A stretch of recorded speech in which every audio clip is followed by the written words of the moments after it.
வணக்கம். Tamil audio books சேனலுக்காக கதைகள் வாசிப்பது பிரியா. அப்பம் தின்ற முயல் கதைகள். கதை 7. பந்தயத்தில் வெள்ளை முயல். காட்டில் ஒரே கொண்டாட்டமாக இருந்தது. என்னவென்று தெரிந்து கொள்வதற்காக தினசரி தாள் செய்தியாளர்கள் அங்கு பறந்து வந்தார்கள். பேருந்து ஓட்டி வந்தவன் சொன்னான், காட்டு நடுவில் உள்ள ஒரு பொட்டலில் எங்கு பார்த்தாலும் இலைகளும் பூக்களும் தோரணம் கட்டியிருந்ததாம். விலங்குகள் அங்கும் இங்கும் அவசர அவசரமாகவும் கூட்டம் கூட்டமாகவும் அந்த பொட்டலில் திரிந்து கொண்டிருந்தனவாம். இந்த செய்திகளை கேட்டதும் தினசரித்தாள் செய்தியாளர்கள் அங்கு பறந்தார்கள். செய்தியாளர்களை கண்டவுடன் விலங்குகளுக்கு மேலும் தெம்பு வந்துவிட்டது. முதலிலேயே தெரிவித்திருந்தால் எவ்வளவு நன்றாயிருந்திருக்கும் என்று யானையார் கூறினார். மணியோசை முன்னால் வரும், யானையார் பின்னால்தான் வருவார். தலைவர் யானையாருக்கு பின்னால்தான் எல்லா நினைப்புகளும் தோன்றும். செய்தியாளர்களை கண்ட பிறகுதான் வானொலிக்கும் தொலைக்காட்சி நிறுவனத்துக்கும் தெரிவிக்கவில்லை என்பது நினைவு வந்தது. செய்தியாளர்கள் யானையாரை சூழ்ந்து கொண்டார்கள். காட்டில் இன்று என்ன சிறப்பு என்று கேட்டார்கள். சிறப்பாக ஒன்றுமில்லை. விளையாட்டுப் போட்டி ஒன்று வைப்பதென நேற்று ஒரு முடிவெடுத்தோம். பொதுக்குழு முடிவின்படி இன்று உடனே போட்டி வேலைகளை தொடங்கிவிட்டோம். உங்களுக்கு எப்படி இந்த செய்தி கிடைத்தது என்று யானையார் கேட்டார். உலகில் எந்த மூலை முடுக்கில் எது நடந்தாலும் நாங்கள் விடமாட்டோம். காற்று நுழையாத இடத்திலும் கடவுள் நுழைவார். அவர் நுழையாத இடத்திலும் நாங்கள் நுழைந்து விடுவோம் என்று செய்தியாளர்கள் கூறினார்கள். யானையார் வந்திருந்த பத்திரிகையாளர்களை ஒவ்வொருவராக தன் துதிக்கையால் தூக்கி ஒரு மரக்கிளையில் உட்கார வைத்தார். போட்டிகள் தொடங்கின. முதலில் பொட்டல் வெளி நடுவில் 5 கழுதைகள் வந்து நின்று கடவுள் வாழ்த்து பாடின. 5ம் ஒரே குரலில் ஒருமித்து பாடியபோது அவற்றின் குரல் கைலாசத்துக்கு எட்டியிருக்க வேண்டும் என்று மிருகங்கள் பேசிக்கொண்டன. அடுத்து நடனப் போட்டி நடைபெற்றது. 6 மயில்கள் 3 எதிர்க்கட்சியாக இருந்து தோகை விரித்து தாளத்திற்கேற்ப கால் போட்டு ஆடியது கண்கொள்ளா காட்சியாக இருந்தது. அடுத்தது குரங்குகள். கைகூப்பி வணக்கம் சொன்னபின் அவை குட்டிக்கரணம் போட்டே மேடையை வலம் வந்தன. அவை செய்த வேடிக்கையை பார்த்து கூடியிருந்த விலங்குகள் அனைத்தும் கூக்குரலிட்டு ஆரவாரம் செய்தன.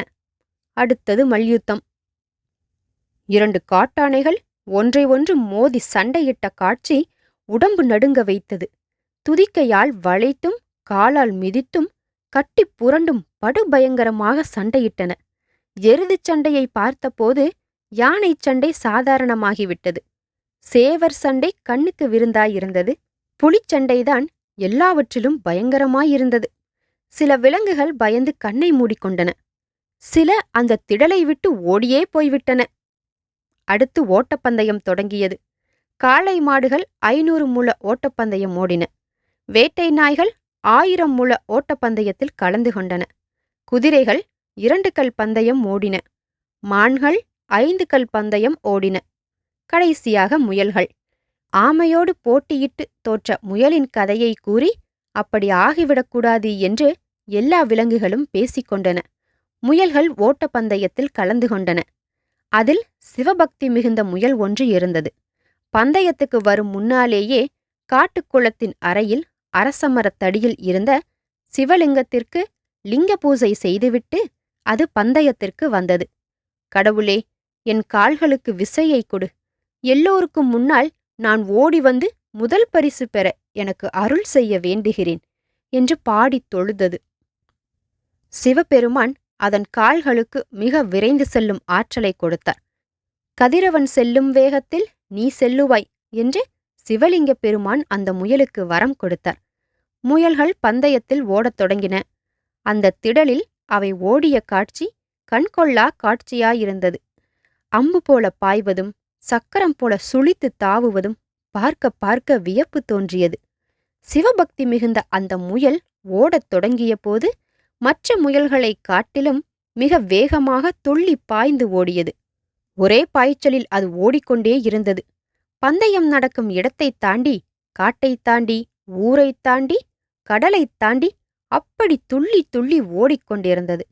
அது எந்த நேரம் தலை நிமிர்ந்து பார்த்தாலும் கதிரவன் அதன் தலைக்கு மேலேயே காட்சி தந்தான். அது எவ்வளவு நேரம் ஓடியும் பொழுது சாயவே இல்லை. பொழுது சாய்வதற்குள் உலகத்தை சுற்றி வந்து விட வேண்டும் என்று அது திட்டமிட்டது. ஆனால் அது எவ்வளவு நேரம் ஓடியும் பொழுது சாயவே இல்லை.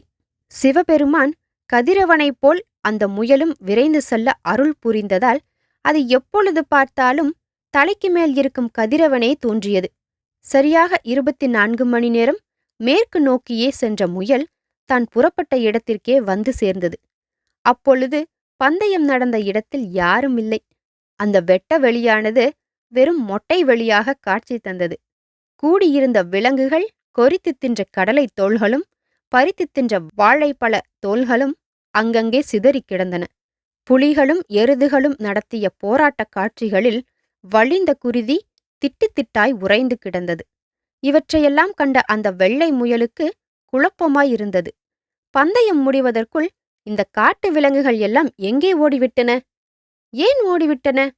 பரிசு கொடுக்க வேண்டிய அந்த யானையார் எங்கே என்றெல்லாம் நினைத்து அது குழம்பியது. அப்பொழுது அந்த பக்கமாக வந்த குட்டிமான் ஒன்று அதன் அருகில் வந்தது. முயலண்ணா, நேற்று நீ எங்கே போய்விட்டாய்? பந்தயத்தில் ஓடியதும் பரிசு வாங்காமல் எங்கே போனாய்? யானையார் உனக்காக 1/2 மணி நேரம் காத்திருந்தார். எல்லோரும் கலைந்து போன பிறகும் கூட உனக்கு பரிசு கொடுக்க வேண்டும் என்பதற்காக தலைவர்கள் 5-6 பேர் உனக்காக காத்திருந்தார்கள். அண்ணா, நீ எங்கே போய் வருகிறாய்?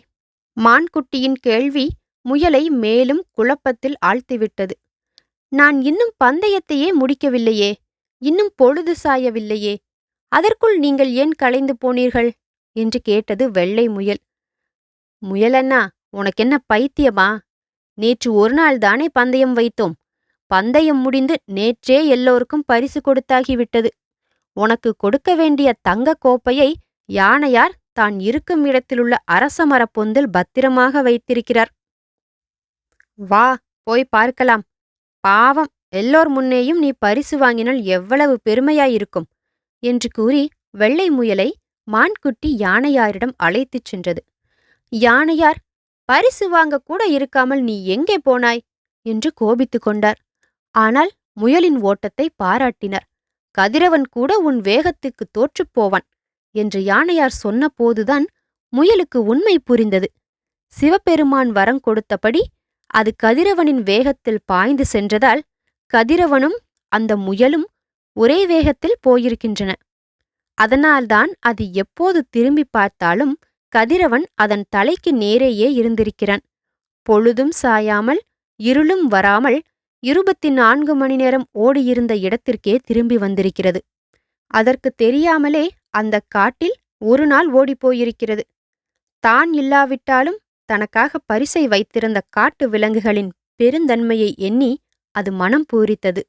தன் பரிசான தங்கக் கோப்பையை எடுத்துக்கொண்டு காட்டுக் குளத்தின் கரையில் அரசமரத்தடியில் இருந்த சிவலிங்க பெருமானை வணங்கி நன்றி கூற அந்த முயல் சென்றது. அப்போது அங்கங்கே எதிர்ப்பட்ட வன விலங்குகளெல்லாம் அதை பார்த்து பாராட்டி புகழ்ந்தன. வெள்ளை முயல் மிக்க மகிழ்ச்சியோடு தனக்கு வரம் கொடுத்த சிவபெருமானைச் சென்று வணங்கி நன்றி கூறி திரும்பியது. அதன் உள்ளமெல்லாம் மகிழ்ச்சி நிறைந்திருந்தது. இந்த கதைகள் உங்களுக்கு பிடிச்சிருக்கும். கதைகளின் தொடர்ச்சியை தொடர்ந்து கேட்க தமிழ் ஆடியோ புக்ஸ் சேனலை சப்ஸ்கிரைப் பண்ணுங்க. உங்க ஃப்ரெண்ட்ஸோட ஷேர் பண்ணுங்க. மீண்டும் அடுத்த கதையில் சந்திக்கிறேன். நன்றி.